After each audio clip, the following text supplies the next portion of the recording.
Raghuramakrishnaraju custodial torture కేసులో నిన్న విజయపాల్ ని అరెస్ట్ చేయడం జరిగింది. అరెస్ట్ చేసి ఒంగోలులోని తాలూకా పోలీస్ స్టేషన్ లో నిన్న రాత్రి ఉంచారు. ఈ రోజు ఒంగోలు రిమ్స్ లో వైద్య పరీక్షల అనంతరం విజయవాడ సిఐడి కోర్టులో హాజరుపరుస్తారు.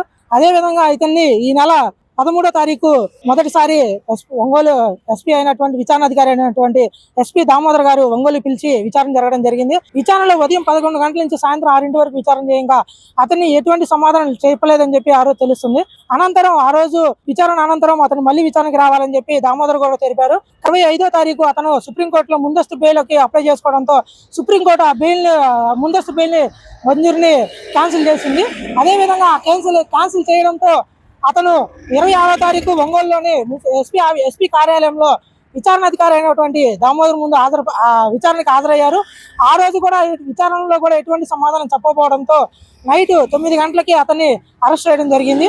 అరెస్ట్ చేసి ఒంగోలు తాలూకా పోలీస్ స్టేషన్ లో అతన్ని ఉంచడం జరిగింది. ఇప్పటికైనా సరే అతను చేసిన తప్పుల్ని ఒప్పుకుంటారా లేదనే విధంగా ఇతని కస్టడీలో ఇంకా ఏమైనా సమాధానం చెప్పే అవకాశాలు ఉన్నాయా లేదనేది తర్వాత తెలియాల్సి ఉంది. కానీ ఇప్పటికీ ఆ కేసులో ఉన్నటువంటి మొదటి ముద్దాయి A1 ముద్దాయి జగన్మోహన్ రెడ్డి, A2 ముద్దాయిగా సిఐడి ఆఫీసర్ ఉన్నటువంటి ఆంజనేయులు, 3వ ముద్దాయిగా గుంటూరు జీహెచ్ సూపరింటెండెంట్ ప్రభావతిని కూడా A3 ముద్దాయిలుగా చేర్చడం జరిగింది. ఇతన్ని విజయపాల్ని A4 ముద్దాయిగా దాంట్లో చేర్చడం జరిగింది. ఇతను A4 ముద్దాయి అయినప్పటికీ ఇతన్ని అరెస్ట్ చేశారు. ఇప్పుడు A1, A2, A3 ముద్దాయిలను త్వరలోనే అరెస్ట్ చేసి తీసుకొస్తారా లేదా విచారణకి వాళ్ళైనా సరే హాజరవుతారా లేదనేది తెలియాల్సి ఉంది. ఇప్పటికీ ఇతన్ని ఈ రోజు వైద్య పరీక్ష అనంతరం కోర్టులో సబ్మిట్ చేస్తారా లేదంటే ఇతనికి మళ్ళీ విచారణ తీసుకెళ్లే అవకాశం అయితే లేదు. ఇతన్ని ఖచ్చితంగా సిఐడి కోర్టు ముందు హాజరుపరిచి అనంతరం అతనికి రిమాండ్కి తరలిస్తారు. రిమాండ్ తరలించిన తర్వాత అతనికి ఎన్ని రోజులు శిక్ష వేస్తారనేది తెలియాల్సి ఉంది.